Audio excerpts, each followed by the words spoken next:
So కొంచెం మంచి మంచి ప్రాజెక్టులు చేస్తా వస్తున్నాయండి. ఇంకా చిన్న సినిమాలు అయితే చాలా, ఇప్పుడు 10 సినిమాలు రిలీజ్ ఉన్నాయి. వీడియో మన వారసులు అనే సినిమాలో ఒక మంచి వేషం చేశాను. అంటే అతను director, writer, producer, hero, lyric writer అన్నీ అతనే. చదువులేదు, తాపీ మేస్త్రి, చెప్పాను కొంతమంది ఇప్పుడు ఒకసారి. ఓకే, అతను తీశాడు, సినిమా అయిపోయింది. అవునవును, ఇదివరకు చెప్పారు. ఫస్ట్ కాపీ కూడా వచ్చింది. మొన్న ఆడియో ఫంక్షన్ చేశారు. నా మీద ఒక సాంగ్ కూడా ఉంది, తాత మనవడి మీద ఒక సెంటిమెంట్ సాంగ్ కూడా నా మీద ఉంది. ఓకే, అదొకటి చేశాను. ఈ మధ్యన ఒక సినిమా అంటే మనం వనం అన్నారు కానీ అది కరెక్ట్ కాల టైటిల్. మొత్తం అడవుల మీద, పర్యావరణం మీద ఎలా ఉన్నది దాని మీద తీశారండి. మెయిన్ క్యారెక్టర్ నేనే, మేము అంటే హీరో నేనే, హీరోయిన్ లేని హీరో. మొత్తం మెయిన్ అంతే, మొత్తం ప్రధాన పాత్ర నాదిను, నా మనవరాలు ఉంటాయి. దాని మీద మనం వనం అంటున్నారు. అది స్టేట్ గవర్నమెంట్ కూడా స్పాన్సర్ చేస్తుంది సంథింగ్, పర్యావరణం మీద అనమాట. పర్యావరణం మీద సెంట్రల్ గవర్నమెంట్కి, స్టేట్ గవర్నమెంట్కి వాళ్ళు అవార్డు కూడా పెట్టాలని అనుకుంటున్నారు. డెఫినెట్గా అవార్డు పెడితే చెప్పలేం, సినిమాకి అవార్డు వచ్చి నాకు కూడా అవార్డు అవ్వచ్చు, అంత మెయిన్ క్యారెక్టర్ బాగుంది. దాని మీద ఒక సాంగ్ కూడా ఉంది, వనం మీద ఒక సాంగ్ కూడా నా మీద తీశారు. ఓకే, అది ఒకటి చేసి జగిత్యాలో చేసి వచ్చా 15 రోజులు. ఇలాంటి సినిమాలు చేసినప్పుడు కొంచెం సాటిస్ఫాక్షన్ వస్తూ ఉంటుంది కదా. చాలా. ఒక మీలో నటుడికి రాజు నరేంద్ర అని అతను డైరెక్టర్, ఇక్కడే ఈ శ్రీనగర్ కాలనీలో ఉంటాడు. బాగా చేశాడు, బాగా డైరెక్షన్ ఇచ్చాడు. అదొకటి మంచి వేషం అండి. ఇంకా వేరే సినిమా రిలీజ్కి ఏముండే, ఇప్పుడు రిలీజ్కి ఏమైనా ఉన్నాయా? హత్య 24న హత్య ఒకటి రిలీజ్ ఉందండి నెలలో. హత్య ఎవరిని హత్య చేస్తారు? అది అంటే వివేకానంద రెడ్డి గారి మీద తీశారు. అది ఓకే, ఎలక్షన్ బిఫోర్ చేయాలని, ఇది యాక్చువల్గా రిలీజ్ చేయాలని అనుకున్నారా? చేయాలని, అంటే ఆ హత్యకి వైసీపీ సంబంధం లేదన్నట్టుగా తీశారు వాళ్ళు. ఓకే, పేర్లు కూడా ఆల్మోస్ట్ సేమ్ నేమ్స్ పెట్టడం వల్ల సెన్సార్లో వాళ్ళు యాక్సెప్ట్ చేయలేదు. ఓకే, ఆ తర్వాత పేర్లన్నీ మార్చి మళ్ళీ డబ్బింగ్లో మళ్ళీ కరెక్షన్ చేసి మళ్ళీ ఇప్పుడు రిలీజింగ్ చేసి పెట్టారు. దాంట్లో కూడా ఒక ఇంపార్టెంట్ కానిస్టేబుల్ వేషం. అంత రాయలసీమ స్లాంగ్ అంతా మొత్తం. ఓకే, అంటే ఆ కథ అంతా మీకు తెలుసు అనమాట? నా కథ అంతా తెలుసు. ఆ ఎస్ఐ వెళ్తూ ఎస్ఐ ఎంక్వైరీకి వస్తుంది ఆ ఊరికి. వచ్చినప్పుడు మీరు ఎప్పటి నుంచో ఉన్నారు కదా, మరి మీకు తెలుసు కదా, మీకు ఏమేమి తెలిసి చెప్పమంటే అప్పుడు నేను చెబుతూ పోతుంటాను అనమాట. ఓకే, ఆ ప్రయాణంతో పాటు సంఘటనలన్నీ చూపిస్తూ ఉంటారు విజువల్స్. ఎవరు ఆ లేడీ ఎస్ఐ? ఎవరు ఆవిడ? ధన్య బాలకృష్ణ. ధన్య చేసింది. Dhanya. Okay okay okay. So ఇప్పుడు ఉందా, ఇప్పుడు రిలీజ్కి ఉందండి.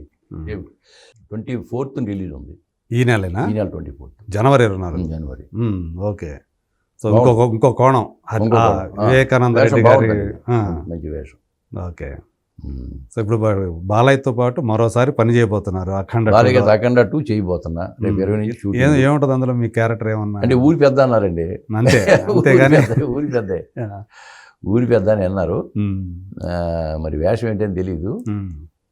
ఇక మామూలుగా వారితో బోయపాటి గారి సీన్ గారితో చేయాలంటే చాలా హ్యాపీగా ఉంటుంది. ఆయన అరటిపండు ఒలిచి నోట్లో పెట్టినట్టే అంత బాగుంటుంది ఆయన డైరెక్షన్. నాకైతే అదే ఆ సీన్ గురించి అంత బాగా బాబీ గారు కూడా ఆయనతో కొంచెం చూపిస్తాడు. బాబీ గారు కూడా చేసి చూపిస్తాడు ఆయన ఇలాగని చెప్పి. ఓకే, ఫ్రీ ఇస్తారండి, ఫ్రీనెస్ ఇవ్వాలి. ఎలాగంటే అంటే తమకేం కావాలో చెప్తారు. దానికి మనం ఇంకా బెటర్మెంట్గా ఏమైనా చేస్తే కనుక చేయమంటారు. ఇప్పుడు మీరు చూశారు కదా, ఇది ఆయన డాకు ఫోటో తీసుకొచ్చి పోస్టర్ మామూలుగా అంటిస్తారు కదా, గుడిసెల మీద అంటిస్తారు. అంటించినప్పుడు వాళ్ళు పోలీసు వెళ్ళిపోగానే వెళ్ళేసి తీసేయమంటారు కదా. అది తీసేటప్పుడు ఒట్టిగా తీసేస్తే సుఖమేముంది? ఆయన అంటే మాకు దేవుడు కదా సార్, నేను ఇట్లా దండం పెట్టి తెస్తాను సార్ అన్న. బాగుందండి, చేయండి అనేది. అంటే అంత ఫ్రీనెస్ ఇస్తారు. అదే ఇది మీ ఆలోచన. దండం పెట్టి అనేది మీ ఆలోచన. ఇట్లా దండం పెట్టి తీస్తాం, బాగుంది గాంధీ గారు అంటాడు. అంటే ఎంకరేజ్ చేయటం అండి. అదే ఒక డైరెక్టర్ ఆర్టిస్ట్ని ఎంకరేజ్ చేయటం అనేది ఎంత బాగుంటుందంటే, మనకు కూడా ఒక ఐడియా వచ్చింది అనుకోండి, సార్ ఇట్లా చేస్తే బాగుంటుందా అంటే చేయండి అంటాడు. బాగోపోతే వద్దంటారు, వద్దంటే మనం మానేస్తాం. అంతే, అది అల్టిమేట్గా వాళ్ళ డెసిషన్ కదా. అంతే కదా, ఒక ఆలోచన పంచుకుంటారు. మీరు ఆలోచన పంచుకుంటాం, బెటర్గా ఉంటుంది. అంటే మనకు ఉండే నాటకాల అనుభవం అనేది కానీ ఇట్లా చేస్తే బాగుంటుందేమో అనిపిస్తుంది. ఆ టైంకి స్పాంటేనియస్గా ఏది గుర్తొస్తే చెప్తాం, అలా ఇట్లా చేస్తే బాగుంటుంది సార్ అని అడుగుతాం. పెద్ద రేట్లు కదా ఏమంటారు, బాగుంటే బాగుందండి చేసేయండి అంటారు, లేదని వదిలేండి మామూలు ఇలా చేయండి అంటారు. అంతే. బోయపాటి సీన్ గారు కూడా అంతే, ఫ్రీనెస్ ఇస్తాం. మొత్తం బోయపాటి గారితో మళ్ళీ పని చేస్తున్నారు. మళ్ళీ మూడోది స్కంద కూడా చేసే కదా, నాకు జడ్జి వేషం ఇచ్చారు. నేను ఎలాగని చెప్పాను సార్, అప్పుడేమో రైతు, ఇప్పుడేమో రాజు వేషం ఇచ్చారు, ఏంటి సార్ అన్న, మీరు ఏదో చేయగలరండి, అందుకే మిమ్మల్ని పిలిచాను అన్నాడు. సో అలా ఇప్పుడు మరి బాలయ్య అంటే మీకు ప్రత్యేకమైనటువంటి ఒక అభిమానం ఉందని నాకు తెలుసు. ఒక పద్యం వేసుకోండి బాలయ్య గారి మీద. ఓకే అంటే బాలయ్య గారి మీద ఎప్పుడో రాసిన పద్యం అది. యాక్చువల్ అఖండాను ఇది వచ్చిన తర్వాత రాయితే బాగుండేది, కానీ ఇప్పుడు పాత ఒక పద్యం ఉంది ఆయన మీద అభిమానంగాను. అది ఎవరు రాసింది? అది డాక్టర్ మేఘట రామలింగ స్వామి గారండి. ఓకే. ఆయన ఆస్ట్రేలియా వెళ్ళినప్పుడు ఈయన మీద ఒక పద్యం పాడారు ఆయన, డాక్టర్ మేఘట రామలింగ స్వామి గారని, విశాఖపట్నం అండి. ఓకే. ఆయన తెలుగు భాషా కోవిదులు, తెలుగు సాంస్క్రిట్ సమానంగా కూడా చెప్పగలరు ఆయన. నాటకాలు చాలా నాటకాలు వేశారు, నాటకాల పరిచయం. దాదాపు ఆయనకి ఒక 25 నంది అవార్డులు ఉంటాయి ఆయనకి, రచయితగా, దర్శకుడిగా, నటుడిగా. ఓకే. ఆయన రాసిన పద్యం అది నేను రాసుకునే అవకాశం వస్తే బాలయ్య బాబు గారి దగ్గర పాడదామని అనుకున్నాను అనమాట. కుదరలేదు. ఈ అఖండ 2 ఎప్పుడు కుదిరితే పాడేస్తాను, మీకు వినిపిస్తా. అంటే బాలయ్య బాబు గారి మీద నాకున్న అభిమానంతో ఆ పద్యం నేను రాసుకుని, డాక్టర్ మేఘట రామలింగేశ్వర గారు ఆయన సౌజన్యంతో, డాక్టర్ మేఘట రామలింగ స్వామి గారు రాసిన పద్యం నేను సరదాగా పాడుకుంటున్నాను అప్పుడప్పుడు. అది బాలయ్య బాబు గారి మీద. భైరవ ద్వీపాన భవ్యమౌ నటనతో ప్రజలను దోచిన ప్రతిభ మీది, శ్రీకృష్ణ పాత్రలో చెలువంబు చూపించి తండ్రికి సములైన తనయులైరి, శ్రీరామ భూమిక చిత్రంబు చిత్రించి తండ్రి మెప్పును గొన్న తనయులైరి, గౌతమి పుత్రుడై శాతకర్ణిగ మీరు, గౌతమి పుత్రుడై శాతకర్ణిగ మీరు తెలుగుల తేజమై వెలిగినారు, ఒక్కటేమిటి వచియంపలెక్కలేని వివిధ పాత్రలు ధరించి వింత చేయు నందమూరి కుటుంబాన చందమామ విదిత తారక రాముని ప్రియసుతుండ బాలకృష్ణ మఘోదయా, బాలకృష్ణ మఘోదయా భవ్య హృదయ అందుకొనుడివేమా ప్రియ వందనములు.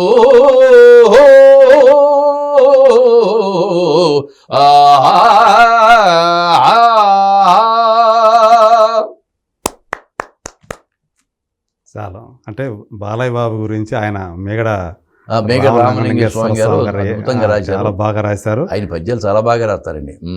ఆ పద్యం యొక్క ఆ హృదయాన్ని మీరు పట్టుకున్నారు, దాని ఆత్మను పట్టుకొని అంత బాగా అభిమానం. ఆయన అంటే బాలయ్య బాబు గారు అన్నా ఎవరు ఏ హీరోనో మనకి అభిమానం. బాలయ్య బాబు గారు చిన్నపిల్లల మెంటాలిటీ, అందరూ సరదాగా ఉండే మనిషి. ఆయన దగ్గర మొన్న పాడదామంటే కుదరలా నాకు, అంటే వెళ్ళి ఒకసారి వినిపించాలనుకున్నారు మీరు. వింటాడు ఆయన, పద్యాలు బాగా ఇష్టం కదా, ఇష్టం కదా బాగా. నాకు మీ మీద పద్యం పాడతానండి వినండి, మనం వెళ్ళి అడగడం బాగోదు కదా. ఎవరో పియ్యనో వాళ్ళని అడిగి ఒకసారి ఓకే అంటే పాడవచ్చు, లేదా డైరెక్ట్ గారు లేదా సక్సెస్ మీట్లో రమ్మని అనుకోండి, పాడమంటే ఓ పాట పాడవచ్చు, పద్యం పాడవచ్చు. అవకాశం వచ్చినప్పుడు పాడదాంలే, ఏముంది, ఎప్పుడో వస్తుంది. అదే పోనీ మీ ఛానల్ ద్వారా పంపించండి ఆయనకి కనీసం. అదే సంతోషం అండి. సో ఇలా సమ్మెట గాంధీ గారు గ్రామ పెద్ద, ఊరు పెద్ద, రైతు, చిన్న రైతు. అదే మొత్తానికి అంటే ఎక్కడైతే సన్నివేశం ఒక అందరినీ కూడా సానుభూతి పొందే సన్నివేశాలు, లేదా హీరో క్యారెక్టర్ని హైలైట్ చేయడానికి ఉపయోగపడే క్యారెక్టర్. ఇప్పుడు ఇందులో డాకుమార్ మరి గరీబోంకా మహారాజ్ అని చెప్పేసి ఆయన గురించి పరిచయం చేసినట్టే కదా. సో పేదల పాలిట ప్రభు అని చెప్పేసి. సో ఇలాంటి పైగా ఏంటంటే మనకి ఈ గుర్తింపు వచ్చే క్యారెక్టర్, ఈ క్యారెక్టర్ వస్తున్నాయండి. ఆ క్యారెక్టర్లు ఏమైనా మన ముందు నేను సీన్లు అడిగి తీసుకుంటా డిపార్ట్మెంట్ నుంచి, అదే డైరెక్షన్ డిపార్ట్మెంట్ వాళ్ళు నాకు సీన్ పంపుతారు. ఉమ్, పంపినప్పుడు సీన్ నేను చదువుకుని అవగాహన చేసుకుని ఇలా చేస్తే బాగుంటుంది, ఇలా చేస్తే బాగుంటుంది. అదే కానీ డైరెక్టర్ గారి విజన్ ఎట్లా ఉంటుందో మనకు తెలియదు తెలియదు. కదా. అవును. అందుకే నేను వెళ్ళి నేను ఇలా చేస్తానని చెప్పకూడదు. మనం ఆ డైరెక్టర్ ఈ విధంగా చెప్పిన తర్వాత ఓకే సార్ అంటాం. అట్లా చెప్పారనుకోండి మళ్ళీ రెండోసారి మేము పిలవరు కదా. పిలవరు, చెప్పింది చేయబోయా అన్న అనుకోండి, అది మన పరుగు పోతుంది. అవును. ఏమి లేదు, చేసేటప్పుడు సార్ ఈ విధంగా చేస్తే బాగుంటుంది అనుకుంటున్నాను సార్, పర్లేదా అని అడుగుతాం. అదే అదే రిక్వెస్ట్ సెపరేట్గా వెళ్ళి అది కూడా. బాగుందండి చేయండి అంటే ఉమ్, ఆ విధంగా కూడా ఉమ్, డైరెక్టర్లు ఎవరు అసలు అలా ఫీల్ గారండి, అవును. స్టేజ్ ఫీల్ గారు. వాళ్ళకి ఎందుకంటే బాగా రావడం కావాలి. కావాలి. అదే ఎవరు ఏం చేసినా కానీ పేరు వచ్చేది డైరెక్టర్కే కదా. ఆ ఇంపాక్ట్ ఇంకా ఎన్హాన్స్ అవుతుందంటే అనుకుంటే వాళ్ళు ఓకే అదండి, గో హెడ్ అంటారు అనుకుంటే. ఓకే. ఆ విధంగా ఏదైనా డాకు మహారాజు పెద్ద హిట్ అవ్వడం అనేది ఈ సంక్రాంతి సీజన్లో మాకు చాలా ఆనందంగా ఉంది. మాకు కూడా ఒక మైలేజ్ పెరిగింది అనుకుంటున్నాం. సరే, నాకు ఛాన్సుల తర్వాత వస్తాయా రావో అది పక్క పెట్టి వస్తాండి. ఒక మంచి సినిమాలో అదేంటి ఆ వెబ్ సిరీస్ ప్రధాన మీరు రెక్కిలో మీరే కదా అంత మొత్తం ప్రధాన పాత్రధారి. ఆయన క్లోజ్ చేసేది మీరే కదా. అవునవును. ఫస్ట్ మా డైరెక్టర్ కృష్ణ గారు అంటాడు, నువ్వే హీరో హీరో హీరో అన్నప్పుడు ఫోన్ చేసిన ఏంటి హీరో గారు చెప్పండి అంటుంటాడు. కాబట్టి అటువంటి పాత్రలు దొరకడం అదృష్టం అండి.